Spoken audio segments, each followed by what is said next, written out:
예전에는 사람들이 이런 생각을 했어. 어우, 영 포디? 와, 멋있어. 40대를 꼭 포디, 40을 가리키는 게 아니라 마치 나이가 있어도 젊게 사는 사람을 영 포디라고 이야기를 했습니다. 그런데 요즘은 뭐라고 얘기했냐면 어글리, 아주 싫어하는 어글리 포디라 그래요. 그건 나이가 40이라서 어글리가 아니라 자기 나이에 맞지 않게 괜히 해지만 안 어울린다, 이런 말입니다. 그런데 지금 저게 나온 사람은 뭘 들고 있냐면, 지금 저 전화기가 지금 지난해 나온 17 전화기, 그 여러분 스마트폰의 아이폰 17입니다. 최고로 비싼 저 색깔의 저 오렌지색은 가장 값비싼 전화기입니다. 저걸 들었어도 나는, 우리 부장님이 저거 들었으면 난 안 들을 거야. 그거는 어찌 보면 지금 시대의 관점이 바뀌어졌습니다. 왜냐하면 꼭 어글리 40만이 아니라 예전에는요, 전화기가 나오면 사람들의 관심이, 야, 속도가 얼마나 된대, 전화기 두께는 얼마나 돼, 화면이 그 얼마나 크지, 아니면 그 이 여러 가지 그 렌즈가 2개야 3개야, 그래, 가벼운 건 얼마나 가벼워, 여러 가지를 디자인을 보고 사람들이 관심이 굉장히 쏠렸습니다. 근데 요즘은 포인트 오브 뷰가 전화기에서 바뀌어가기 시작합니다. 예전에는 모든 사람들이 전화기였는데, 지난해 유명한 축구 선수가 스마트폰 아이폰을 갖고 선전을 했어요. 그러면 보통 그 선전 나오면요, 전날부터 줄을 섭니다, 아이폰 가게에. 그리고 해외에서 보면 그거를 구입하는 거예요. 그래서 남보다 내가 더 빨리 앞서간다라는 그런 생각을 가졌습니다. 그런데 지난해부터 사람들의 구매가 떨어지기 시작을 합니다. 왜냐하면 거기에는 하나가 이유가 있는 겁니다. 어떤 이유냐면, 이제 우리가 포인트 오브 뷰가 스마트폰에서 뭘로 바뀌었냐면, 어떤 걸로 바뀌었냐면 메타 글라스로 바뀐 겁니다. 메타 글라스는 뭐냐면, 여러분이 쓰고 있는 안경을, 여러분이 그 안경 안에 스마트폰의 기능이 다 들어가 있는 겁니다. 이 안경 안에 스마트폰이 갖고 있는 모든 기능을 이 안경에서 갖고, 이 안경이 이야기를 해주고, 자기가 듣고 싶은 음악도 여기서 다 듣는 거예요. 한번 제가 시연을 해보겠습니다. Hey Meta, take a picture. 지금 안 하고 있어요, 얘가. 이제 반응을 하는데, Hey Meta. 지금 이 배터리가 많이 나가서 Hey Meta, take a picture. 불이 들어왔죠? Hey Meta, record video. 지금 비디오를 찍고 있는 겁니다. Hey Meta, stop recording. 꺼지는 겁니다. 문제는 영어로만 해야 돼. 아직은 이게 아직은 우리나라 말이 안 나왔어요. 이게 한계점인데, 지금 제가 이렇게 합니다. Hey Meta, 이 안에 있는 사람들이 몇 명이나 되지? 그 가운데 빨간색 옷을 입은 사람만 인원을 한번 찾아줘. 그러면 얘가 지금, 제가 한국말로 해가지고 얘가 지금 헷갈리는 거예요. Hey Meta, stop. 그러면 정확하게 숫자를 카운트 해줍니다. 빨간색 옷은 몇 명이 입고 있다고 해주는 거예요. 그러면 제가 이제 이런 걸 집에서 해봤어요. 저희 집에 있는 화초가 있습니다. 그리고 화초에 대해서 물어봤습니다. Hey Meta, 이거는 어떤 플랜트야? 하고 물었습니다. 그랬더니만 뭐라 그러냐면, 이 플랜트는 어떤 플랜트입니다 라고 이야기를 했어요. 그래가지고 제가 그 플랜트를 듣고, 그럼 이거를 내가 잘 키우고 싶은데 하루에 어떻게 물을 줘야 되나? 그랬더니 이렇게 대답합니다. 여기서 뭐라고 나오냐면, 일주일에 한 번씩만 물을 주십시오. 그렇게 얘기를 합니다. 그래서 너무 신기해갖고 제가 이번에는 냉장고에 갔습니다.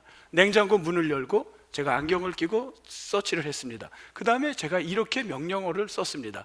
Hey Meta, 이 안에 있는, 지금 냉장고 안에 있는 재료가 어떤 게 있지? 막 쌓여 있어요. 그냥 막 있잖아요. Hey Meta, stop.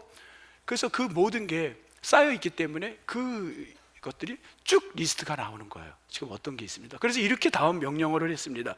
이걸 갖고 그러면 내가 만들 수 있는 요리는 어떤 게 있을까? 그랬더니만 된장국을 만들고 생선찌개를 만들고 이런 게 이제 나올 수 있는 거예요. 그 다음에 제가 또 명령어를 3번째 했습니다.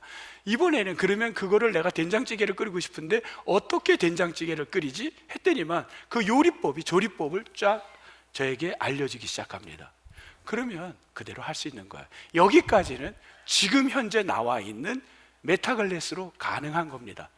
그런데 지금 이제 이것이 어디로 지금 진화하고 갔냐면, 이 메타글래스는 2023년에 이미 나왔고, 이 사람들에게 시판된 거는 지난해부터 9월에 미국 안에 퍼지기 시작했고, 저는 이번에 사위로부터 선물을 받았다는 사실입니다. 그래서 뭐 이거 선전해 놓은 것 같아요. 그건 아닙니다. 지금 우리 시대가 이렇게 포인트 오브 뷰가 바뀌어가고 있다는 거예요. 여러분, 그런데 이런 것이 가능한 거예요. 굉장히 위험한 거죠. 한번 보세요. 제가 이걸 끼고 기차 안에서나 카페에서 내 앞에 있는 저분에 대한 모든 백그라운드가 체크 데이터를 다 분석해서 알려줘. 그러면 1분도 안 걸려서 그 사람의 분석이 다 나옵니다. 이게 다음 제너레이션이 지금 연구되는 거예요. 이미 연구는 끝났어요.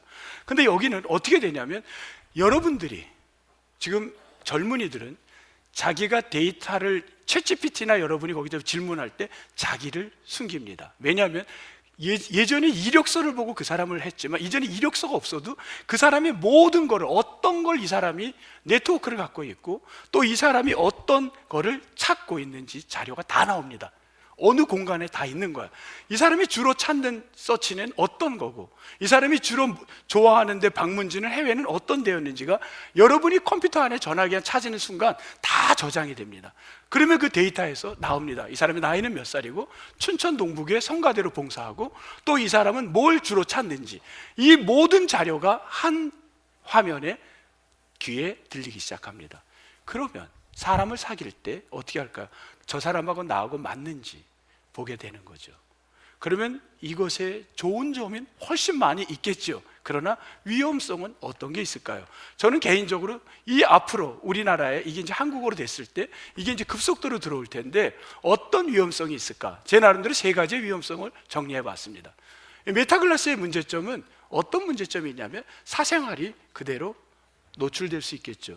그래서 지금은 그걸 막기 위해서 뭐를 했냐면, 여러분 여기를 잘 보세요. 어떻게 됐죠? 사진을 찍는 순간, Hey Meta, take a picture. 찍고 있다는 걸 느껴집니다. Hey Meta, record video. 지금 여러분을 비디오로 찍고 있는 거예요. Hey Meta, stop recording. 이걸로 지금 표시를 하고 있지만, 여러분 이거는 숨길 수 있는 거예요. 얼마든지. 단지 사회적 문제가 될까 봐 해놓은 거지, 이건 감출 수 있는 어떤 위험이 지금 노출되어 있다는 건, 여러분 이건 상상할 수 없는 거예요. 뭐든지 다 여러분을 스캔할 수 있는 거예요. 그 다음, 여러분 어떤 문제가 있을까요? 데이터 자료를 여러분 확신할 수 있나요? 여러분 데이터는 얼마든지 가공된 데이터를 집어넣을 수 있는 거예요. 나에 대한 데이터를 만들 수가 있는 거예요. 내가 이런 사람이야, 난 이런 거, 얼마든지 기계어를 해서 그 사람의 모든 자료를 거기다 입력을 하면 이 사람의 잘못된 데이터가 마치 그 사람처럼 이제는 새롭게 우리 사회에 들어올 겁니다. 지금은 이력서를 변조하지만 이제는 데이터를 변조시키는 그런 시대가 아마 위험성으로 다가올 것. 3번째, AI 정보를 여러분 신뢰한다는 거예요. 이제 사람들이 무슨 정보를 갖냐면요, 내가 책을 통해서 얻는 정보보다 AI를 통한 정보를 더 신뢰하게 될 겁니다. 그래서 이 정보가 얼마나 위험한지도 우리는 그거에 대한 검토도 물론 고민을 하지만, 여기에 신뢰하다 보면 인간관계를 맺는데 예전에는요 오랜 시간이 걸렸어요. 어떤 사람을 사귀는데 5년도 걸리고 10년이 걸렸는데, 지금은 단순간 그 사람을 보고 나하고 맞는지 안 맞는지 데이터로 분석을 하는 거예요. AI. 이 사람 나하고 맞네? 사귈까? 근데 결혼정보회사는 그렇게 해서 지금 매칭을 시키는데, 여러분 그렇다고 행복하나요? 결혼이 깨지는 일들이 너무 많아요. 매칭된다고 절대로 행복하다고 이야기할 수가 없는 겁니다. 그러면 어떻게 해야 되나요? 그러다 보니까 이런 일들도 벌어지는 거예요. 어떤 일이 벌어졌냐면 여기에 빠지는 거예요. 점점 몰되고 사람들은 여기 AI에 신뢰하고 빠지다 보니까, 여기에 어떤 경우는 일본에서 지난해 32살 여자분이 누구하고 결혼하냐면 챗GPT 안에 있는 한 남자를 클라우스라고 이름을 자기가 정했습니다. 실제로 이 사람은 없는 거예요. 챗GPT 안에 가공된 남자를 하나 만들었어요. 그 목소리에 빠졌고 매일마다 그 사람하고 대화를 합니다. 나 어디 가는데 어디. 그리고는 결국은 국가에다 허락을 받아 결혼식을 했습니다. 그게 일본에서 지난해 일어난 일인 겁니다. 이런 시대에 우리를 갖다가 지금 굉장히 많은 새로운 포인트 오브 뷰, 관점을, 여러분의 관점을 새로운 관점으로 지금 몰고 가고 있는 겁니다. 그런데 총회는 우리에게 사랑, 용서, 사랑이 시작이라는 본문을 줬어요. 그리고 이 본문을, 에베소서 본문을 똑같이 한국교회에 지금 내려갔습니다. 이 본문을 갖고 고민했어요. 여러분, 사랑, 용서, 용서, 사랑, 이 개념은 피상적 얼마든지 얘기할 수 있는데 너무 이 본문은 현대의 지금 시대가 어떤 시대인데, 지금 사람들의 관점이 어떤 시대인데 이걸 어떻게 해석할 거냐, 이 시대의 관점을 어떻게 볼 거냐가 저의 설교자의 고민이었습니다. 여러분, 먼저 그래서 저는 풀어가기 위해서 이 본문의 텍스트의 지역이 어디냐면 에베소라는 지역을 한번 관심을 갖고 보기 시작을 했습니다. 지도를 보면 에베소는 여러분 어디인가요? 거기 에베소는 바다가 세 가지가 있습니다. 하나는 어디? 지중해. 또 하나 에게, 맨 위에 흑해라는 바다가, 세 곳의 바다가 있다라는 건 어떤 의미일까요? 장점일까요? 단점일까요? 장점이 많죠. 바다가 많다는 건 그 시대에 2000년 전에 뭐가 들어왔을까요? 이걸 통해서 수많은 문화들이 들어왔겠죠. 그 문화에는 여러분 좋은 것도 있지만 나쁜 것도 있겠죠. 들어오면서 뭐냐면 부의 가치, 바닷가엔 일할 게 많은 거예요. 그러니까 부의 가치가, 물질의 가치가 사람들에게 자리를 잡았고, 또 뭐가 들어요? 지식의 가치, 많은 학문이 들어오다 보니까 서구의 모든 좋은 학문들이 거기에 들어오니까 사람을 평가할 때 지식으로 그 사람을 보기 시작하는 거예요. 사람을 평가하기 전에 포인트 오브 뷰가 어디로 가냐면 지식이 있느냐, 돈이 있느냐, 심지어 뭘 들어오냐면요, 우리도 부산이나 인천이 옛날에, 지금은 스마트폰을 통해 전국의 전체가 같이 들어가지만 예전에는 패션 하면 어디였습니까? 대구였나요? 각자 자기 고향이 패션, 전 춘천이라고 하겠습니다. 네, 어쨌든 다 이 관점이 어디에서 빨리 해외로부터 가장 가까운 데가 어디냐가 발달하는 지역이었습니다. 근데 그러다 보니까 뭐가 들어왔냐면 다 문화에서 컬처가 뭐가 들어오면 다른 나라가 갖고 있는 종교까지 들어오기 시작을 한 거예요. 그 전까지는 예수 그리스도가 초대교회를 만들고 유대인들의 사고 속에 뭐냐면 오로지 하나님 한 분만으로 만족하고 우리 하나님의 관점으로 내가 살겠다는 걸 신앙 훈련을 아이들에게 시켰는데, 뭐가 들어오면 아데미 신전이라는 게 에베소에 들어오기 시작합니다. 아주 큰 세계적인 신전입니다. 그게 들어왔고 거기에 아데미 신상을 사람들이 섬기는 거예요. 종교가 꼭 기독교만 있는 건 아니야. 다른 종교도 있네. 시야가 넓혀지는데, 관점이 넓혀지는데, 그 관점은 크리스찬의 신앙생활하기가 불편한 관점이 들어오기 시작하는 겁니다. 사람을 볼 때 돈의 관점이, 돈이 있는지, 어떤 지식이 있는지, 아니면 종교에 대해서 조금 넓어져야 돼, 그런 관점이 그 시대의 사람들에게 들어오기 시작했던 거예요. 이 관점으로 세상을 보는데 또 뭐가 있냐면, 그러면서 이방인들이, 교회 안에 예수님은 초대교회 안에 이방인들도 다 와서 종이나 이방인이나 함께 신앙 공동체를 하기를 원했는데, 그 공동체는 이방인을 편가르기 시작을 하는 겁니다. 안 돼, 너는 뭐를 해야 되냐면 이방 사람은 같이 밥도 먹으면 안 돼, 분리하기 시작합니다. 로마 사람들은 세금을 받지 않는데 일반인들은 2배로 세금을, 텍스를 내야 됐어요. 이런 관점들이 신분의 상하를 만들기 시작했습니다. 어디에 시민권을 갖고 있느냐, 사람을 평가하기 시작을 했던 거예요. 근데 여러분, 이 관점이 우리에게도 있지 않는지요? 2000년 전에 그 관점은 어떤 문제를 야기시켰냐면, 이런 관점이 생기니까 등장한 게 어떻게 봤냐면 32절에 표현된 행동으로 나타난 게 32절 한 절에 나오는 이야기들입니다. 읽기도 쉽지 않는 아주 불편한 단어들이에요. 뭐라 그랬어요? 32절 처음에 첫 단어가 뭐죠? 네? 서로? 31절, 죄송해요. 31절. 31가 한 다음에 32는 조금 있어야 갑니다. 31절, 악독이라는 겁니다. 이 악독이라는 단어는 그 안에 어떤 게 있냐면 분노를 멈추지 않고 갖고 사는 거예요. 분노가 계속 진행되는 걸 갖다가 뭐라냐, 우리말로 그걸 뭐라 그러죠? 분풀이라고 합니다. 분노가 순간이 아니라 계속 지속되는 걸 분풀이라 그래요. 계속되는 거. 26절에 보면 이야기가 나옵니다. 분을 내어도 죄를 짓지 말며 해가 지도록 분을 품지 말아라. 이 말은 뭐예요? 분풀이 하지 말라는 거예요. 분은 그날 가졌는데 그걸로 끝나야 되는 거예요. 여러분, 분이라는 개념이 한문으로 맞는지는 모르겠지만 이렇게 해석이 저는 했어요. 이게 맞는지는 모르겠어요. 그런데 이렇게 해석을 한다면 끔찍합니다. 마음의 가운데에 뭐가 있어요? 칼이 있고 몇 개? 8개. 8개의 칼이 내 마음속에 들어가 있는 게 분이라면 얼마나 무서운 말입니까? 이게 분이라면. 그래서 거기에 대해서 이런 분을 너가 밤새도록 잠을 자지 않고 갖는 건 매우 위험하다는 거예요. 그거 갖지 말라는 거예요. 왜? 사람을 평가하는 그 관점에 포인트 오브 뷰가 내가 보는 관점에서 안 맞으면 다 무시하는 거예요. 그 분을 갖게 되는 거예요. 이런 거 하지 말라는 거예요. 그러면서 뭐라 그랬냐면 26절에 분을 밤새도록 갖지 말라는 데다가 거기에 각주를 신학자들이 해놨습니다. 뭐라고 해놨냐면 시편 4편 4절을 봐라. 니은 밑에 보니까 시편 4편 4절을 참고하라는 거예요.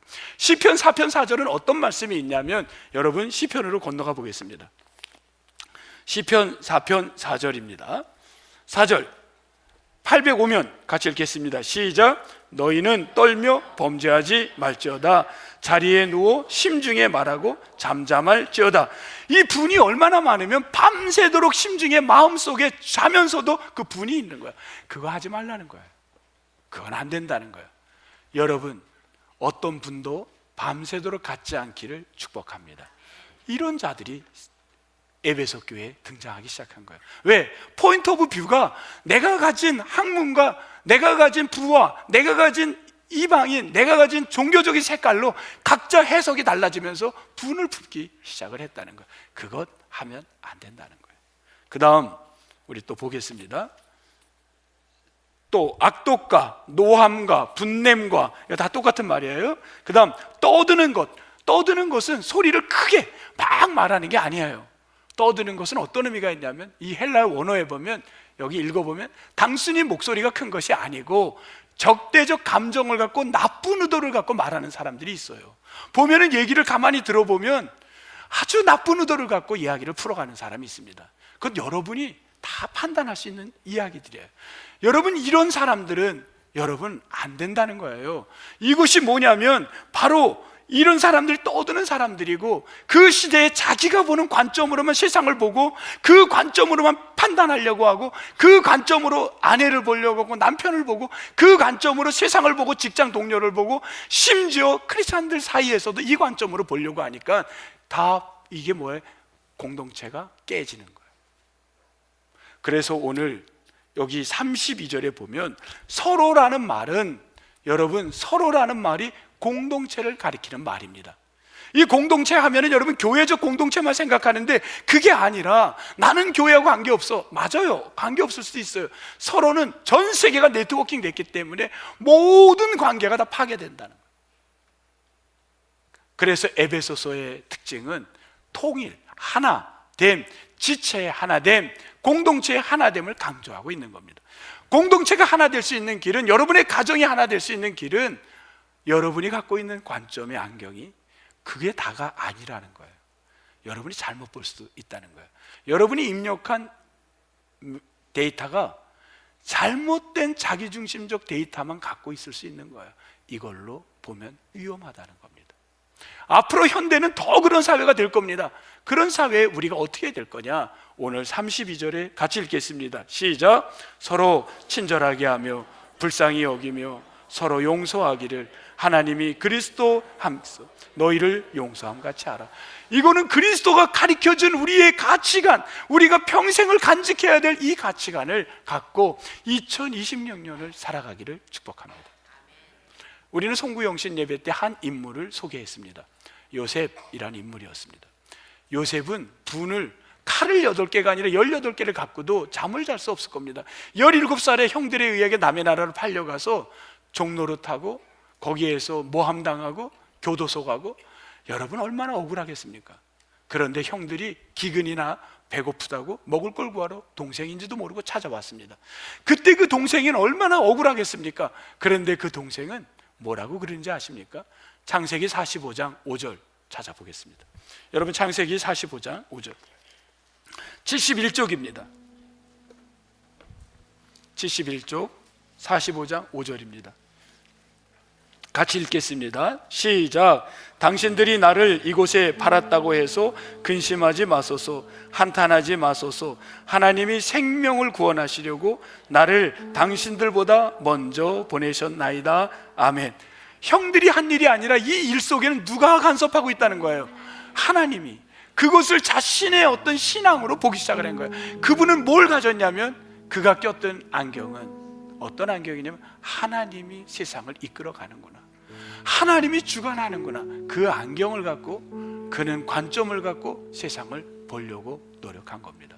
저는 여러분의 금년 우리가 갖고 있는 이 포인트 오브 뷰가 매우 제한될 수 있고 여러분이 입력한 데이터가 그게 다 맞지 않을 수 있는 거예요.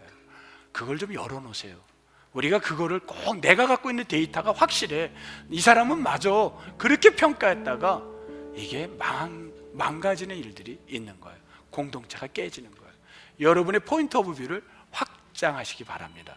좀 넓히시기 바랍니다. 그래서 여러분의 포인트 오브 뷰가 조금 더 확장된, 요셉이 하나님의 관점으로 세상을 바라볼 때 놀라운 축복이 그에게 있었듯이 여러분 모두가 그런 관점으로 살아가게 되기를 주님의 이름으로 축복합니다.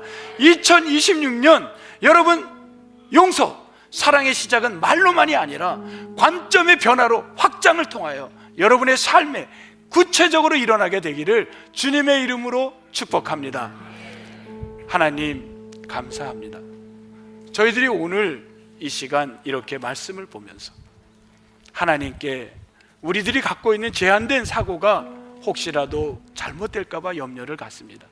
하나님이 주신 관점을 조금 더 확장해가는 2020년이 되어서 내가 갖고 있는 고정관념이 변화가 되고 또 아버지는 확장되어서 넓혀가는 사고가 생기게 도와주옵소서.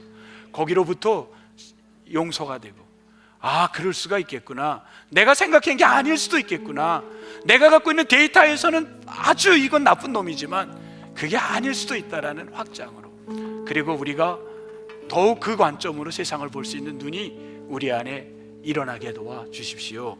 감사하옵고 예수님 이름으로 기도합니다. 아멘.